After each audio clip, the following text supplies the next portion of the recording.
할렐루야. 오늘을 주신 하나님 앞에 예배로 엎드린 여러분들을 축복합니다. 기도하겠습니다.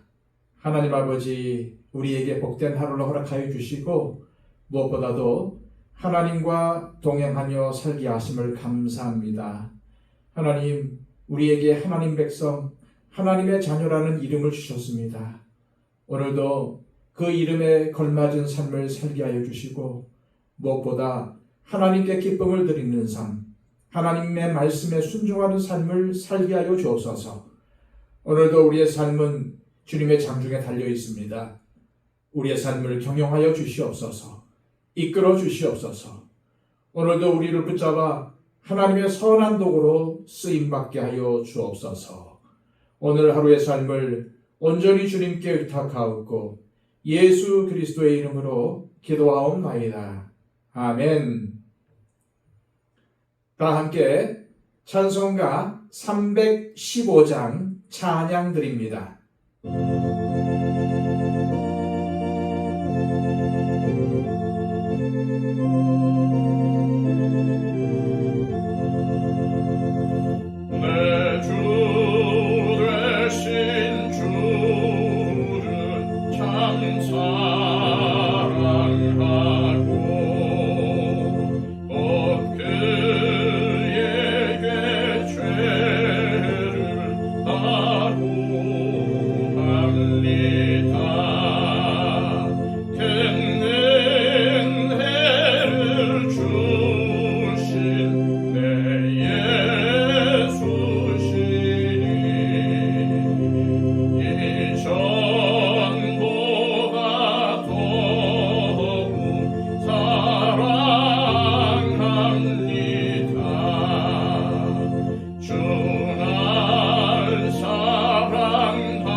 이 시간 우리에게 주시는 하나님의 귀한 말씀은 구약성경 이사야 42장 1절에서 13절까지의 말씀입니다.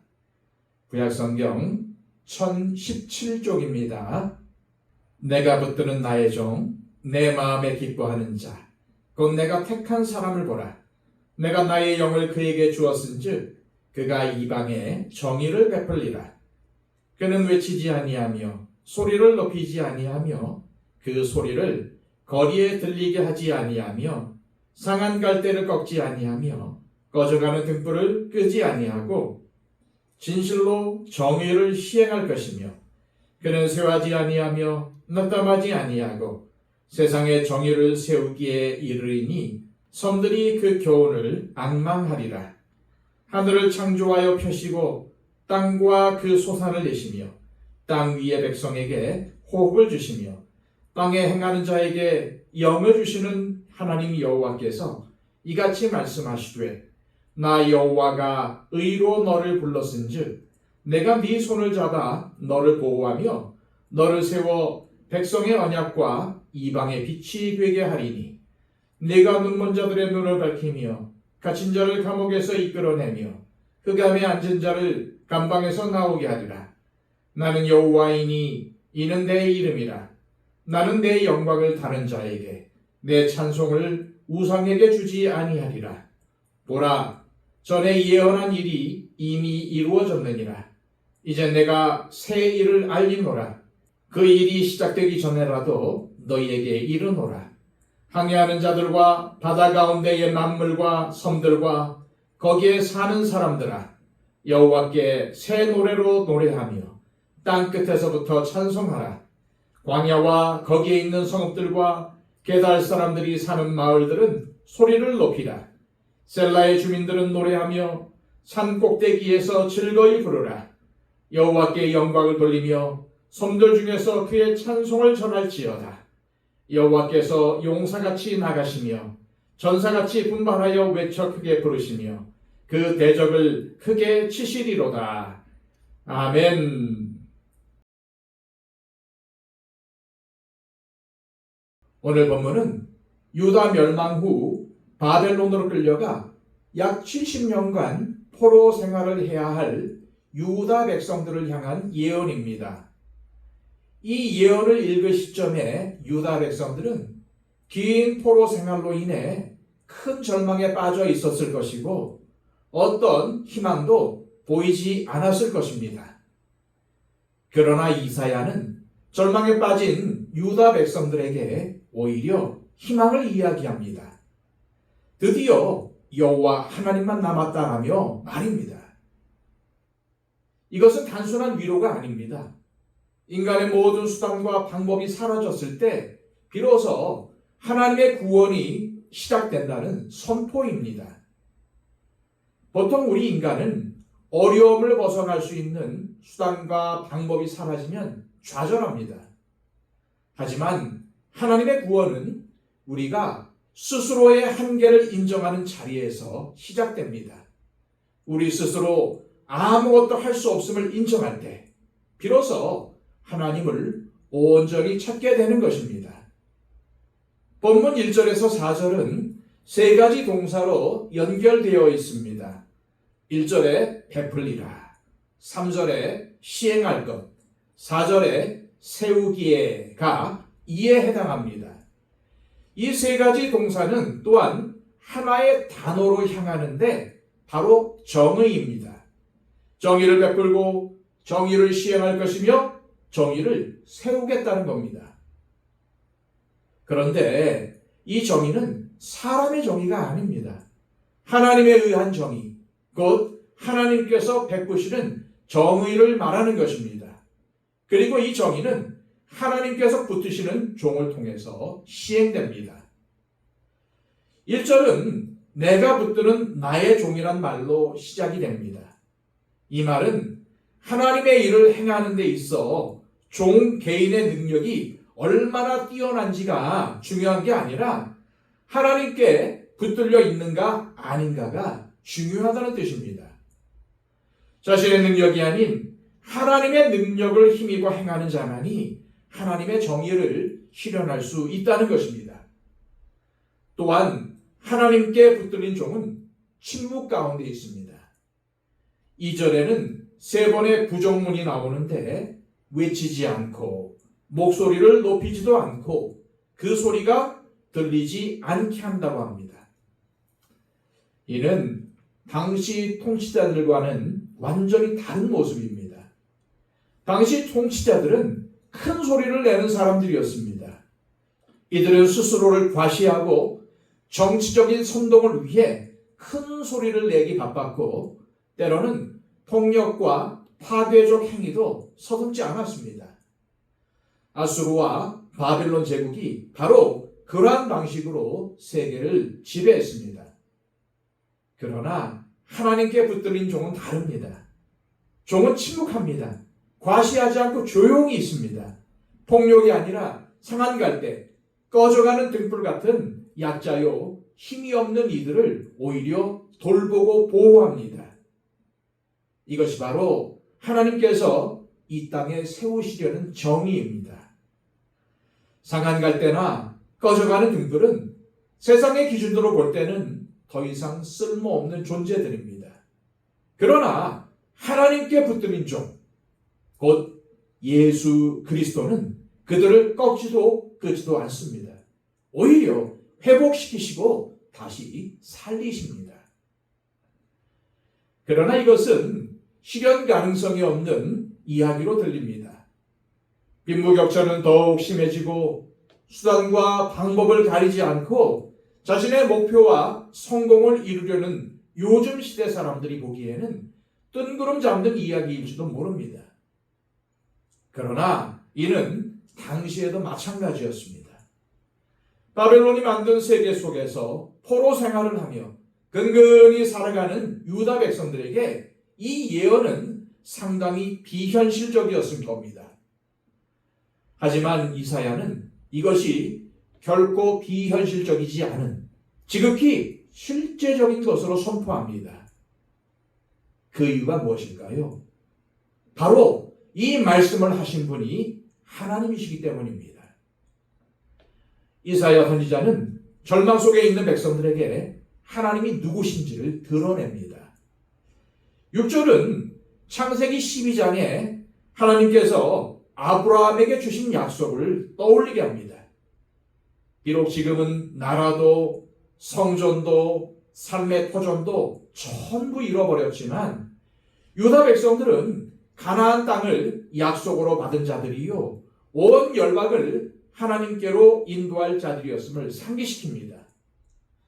패배주의에 사로잡혀 있었던 유다 백성들에게 너희들은 다름 아닌 약속을 받은 하나님의 백성이라는 사실을 일깨우는 것입니다. 7절은 더욱 구체적입니다. 네가 눈먼 자들의 눈을 밝히며 갇힌 자를 감옥에서 이끌어내며 흑암에 앉은 자를 감방에서 나오게 하리라. 이것은 비유가 아닙니다. 포로로 잡혀간 백성들은 실제로 갇혀 있었고 영적으로도 눈먼 상태였으며 흑암에 앉아 있었습니다.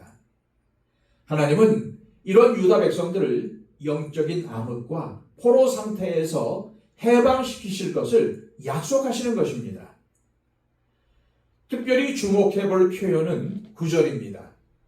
보라, 전에 예언한 일이 이미 이루어졌느니라. 이제 내가 새 일을 알리노라.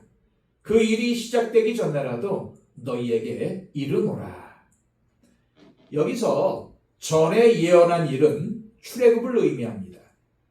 다시 말해 이스라엘 백성들이 타국에서 노예로 산 것이 처음이 아니었다는 말입니다.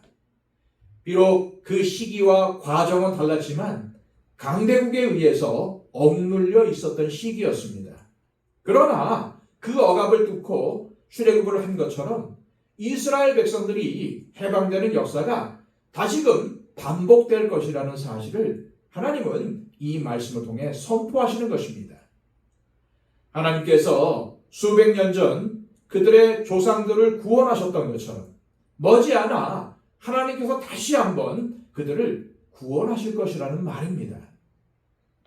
그래서 9절 뒷부분엔 새 일이라는 단어가 나옵니다.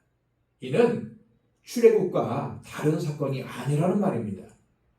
출애굽은 이미 아브라함에게 예언된 사건이었던 것처럼 또 한 번의 출애굽과 같은 사건이 일어난다는 말입니다. 특히 13절엔 하나님은 자신을 용사로 표현합니다.